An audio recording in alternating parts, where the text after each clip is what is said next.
వేదిక మీద ఉన్న పెద్దలు, హాల్లో ఉన్నటువంటి మిత్రులారా, బీజేపీ గురించి స్పష్టత ఉంది అందరికీ. బీజేపీ ఒక ప్రజాస్వామిక స్వభావం కలిగిన పార్టీ ఏం కాదు. ఒక బ్రాహ్మణీయ ఫ్యాసిస్ట్ ధోరణులని దేశంలో పెంచాలి, ఈ రాజ్యాంగం స్థానంలో మను స్మృతిని అమలు చేయాలని కోరుకుంటున్నటువంటి పార్టీ. దాని వెనుక ఒక సైద్ధాంతిక శక్తి కూడా ఆర్ఎస్ఎస్ ఉంది. అది చాలా స్పష్టంగా ఈ సంవత్సరానికి 100 ఏళ్ళు నింపుకున్నది. దాని భావజాలాన్ని దేశమంతా విస్తరించి మొత్తంగా వాళ్ళు కోరుకునే అఖండ భారత్లో భాగంగా ఉండాలని వాళ్ళకు ఉంది. వాళ్ళు 2 రకాల పనులు అందుకే ఏకకాలంలో చేస్తున్నారు. ఒకటి,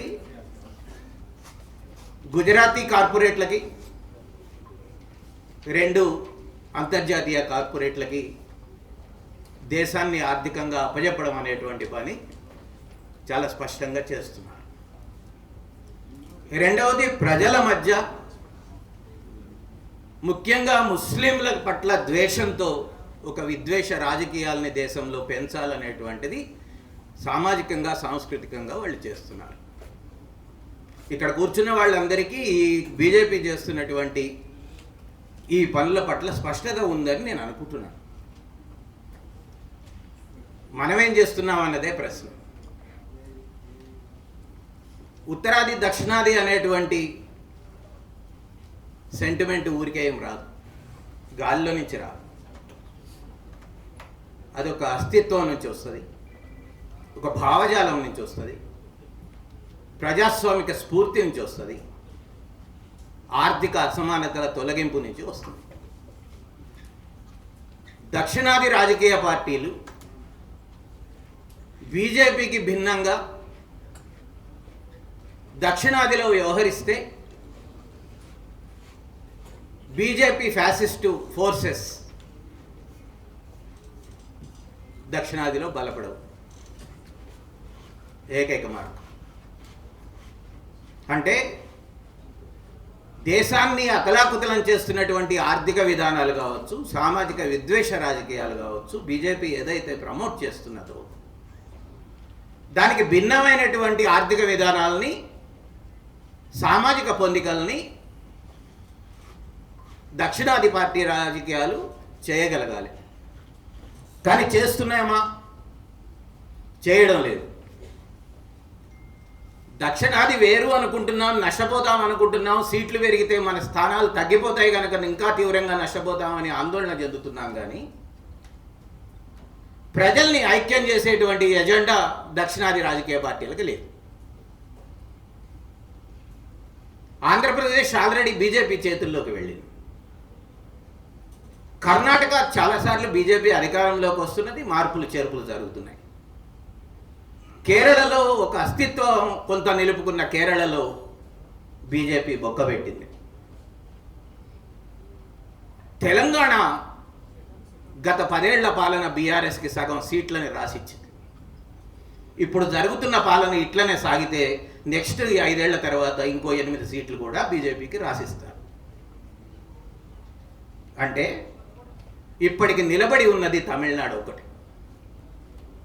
తమిళనాడుకి మొదటి నుంచి ఒక అస్తిత్వ ఉద్యమ స్వరూపం ఉన్నది, దానికి వెనకాల పెరియార్ ఆలోచనలు ఉన్నాయి, ఒక హేతువాద దృక్పథం ఉన్నది, ఒక చార్వాకుల ఆలోచన ఉన్నది. హిందీ వ్యతిరేకత ఒక్కటే కాదు, ఒక ప్రజాస్వామిక స్పృహ, కమ్యూనిస్ట్ స్పృహ తమిళనాడు నుంచి చాలా పెద్ద ఎత్తున ఉన్నది. దళితుల మీద దాడులు ఇప్పటికీ తమిళనాడులో పెద్ద ఎత్తున జరుగుతుండొచ్చు, కానీ కనీసం భాషా సెంటిమెంటు బలంగా ఉన్నది. ఒక పార్లమెంట్ సభ్యుడు డాక్టర్ అయి ఉండి ఆయన ఇక్కడ తమిళంలోనే మాట్లాడాడు. ఆయనకి ఇంగ్లీష్ వచ్చి ఉండొచ్చు నాకు తెలిసి.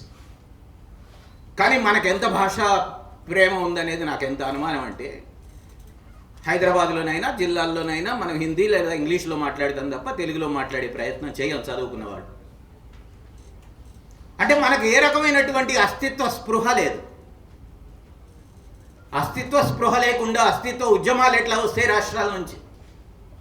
ఒక్క రాష్ట్రంలోనే అస్తిత్వ స్పృహ లేనప్పుడు దక్షిణాది మొత్తానికి ఎట్లా వస్తుంది? అంటే మన కోరికే కానీ ఈ బీజేపీ ఆగాలని, బీజేపీ దూకుణ్ణి ఆపేటువంటి ప్రత్యామ్నాయ రాజకీయాలు కానీ, ప్రత్యామ్నాయ ఆర్థిక విధానాలు కానీ, ప్రత్యామ్నాయ సంస్కృతి కానీ మనకు లేదు. మనకు లేనప్పుడు ఇప్పుడు వక్ఫ్ బిల్లు తెచ్చారు, వాళ్ళు ఛాలెంజ్ విసిరారు. ఒక రకంగా రాజ్యాంగం ఇచ్చిన మత స్వేచ్ఛలో జోక్యం నేరుగా చేసుకున్నారు. రాజ్యాంగం 370 ఆర్టికల్ ద్వారా కాశ్మీర్కి ఇచ్చినటువంటి ప్రత్యేకాధికారాలని వాళ్ళు ఆల్రెడీ తుక్కేశారు. 50 ఏళ్ల పాటు పంచవర్ష ప్రణాళికలతో ఈ దేశం ఎంతో కొంత సమాన అభివృద్ధికి నోచుకున్నటువంటి దాన్ని నీతి ఆయోగ్ ద్వారా వాళ్ళ కుంగిపోయేట్లు చేస్తున్నారు. పంచవర్ష ప్లానింగ్ కమిషన్ రద్దు చేసి డీలిమిటేషన్ వాళ్ళకి వాళ్ళ లెక్కే కాదు, వాళ్ళకి అధికారం ముఖ్యం కాదు, వాళ్ళకి ప్రయోజనం ముఖ్యం. ఎందుకంటే వాళ్ళు గుజరాతీ బనియాలు. గుజరాత్ ప్రజల జీవనోపాధులను బాగు చేయడం కూడా వాళ్ళ ఉద్దేశం కాదు. వాళ్ళు గుజరాత్ మొత్తం కోసం కూడా పనిచేయరు, ఉత్తర భారతదేశం కోసం అస్సలు పనిచేయరు. నిధులు ఎక్కువ ఇచ్చినంత మాత్రాన ఉత్తర భారతదేశం అభివృద్ధి కోసం వాళ్ళు పనిచేస్తున్నారని అనుకోకూడదు మనం. వాళ్ళు ఇద్దరు కార్పొరేట్ల కోసం చేస్తున్నారు. రాహుల్ గాంధీ చాలా స్పష్టంగా చెప్తున్నాడు, హమ్ దో హమారే దో. అమిత్ షా, మోడీ కలిసి అదానీ అంబానీల్ని పెంచేటువంటి రాజకీయాలు ఈ దేశంలో నడిపిస్తున్నారు.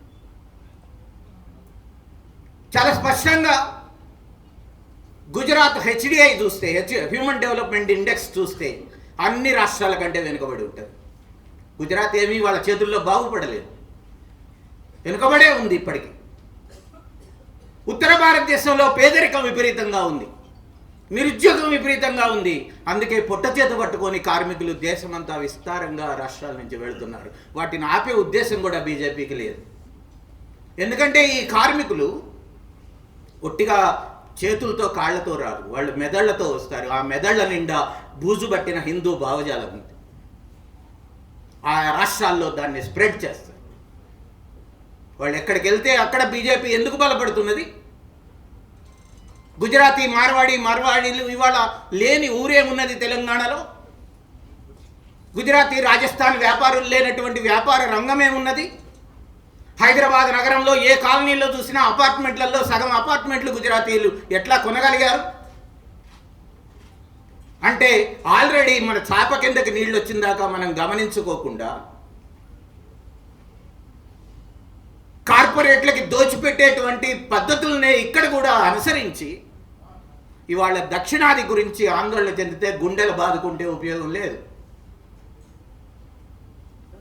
ఏం చేసింది బీఆర్ఎస్? 2 ఉదాహరణలు చెప్తాను నేను. గుజరాత్లో అమూల్ అనేటువంటి ఒక సహకార ఫ్యాక్టరీ ఉంది, పాలు అమ్ముతారు వాళ్ళు. కర్ణాటక పోతే అవసరం లేదు, నువ్వు దొబ్బేయి, మాకు నందిని ఉందని చెప్పగలిగారు వాళ్ళు. కేసీఆర్ ఏం చేసిండు? 500 కోట్లతో గజ్వేల్లో అమూల్కి యూనిట్ పెట్టించాడు. ఏమి గుజరాతీ వ్యాపారం అది? పాలు అమ్ముకోవడం కూడా చేత కదా మనకి. ఒక ధనుక అనేటువంటి ఒక పురుగు మందులను డ్రోన్లు అమ్మేటువంటి కంపెనీతో ఇక్కడ యూనివర్సిటీ ఒప్పందం చేసుకున్నది, అగ్రికల్చర్ యూనివర్సిటీ. మనకి చేత కదా వ్యవసాయం. వాడు సస్యరక్షణ గురించి సలహాలు ఇస్తాడని ఒప్పందం. సరే, దానికి భిన్నం బీఆర్ఎస్ బీజేపీని బలోపేతం చేసింది, రాష్ట్రమంతా విస్తరించేలా చేసింది, సంఘ పరివారం మూలమూలలకి వెళ్ళేటట్టు చేసింది, బీజేపీకి సీట్లు గెలిచేటట్టుగా 10 ఏళ్ళు ప్రయత్నం చేసింది. కాంగ్రెస్ ఏం చేస్తున్నది?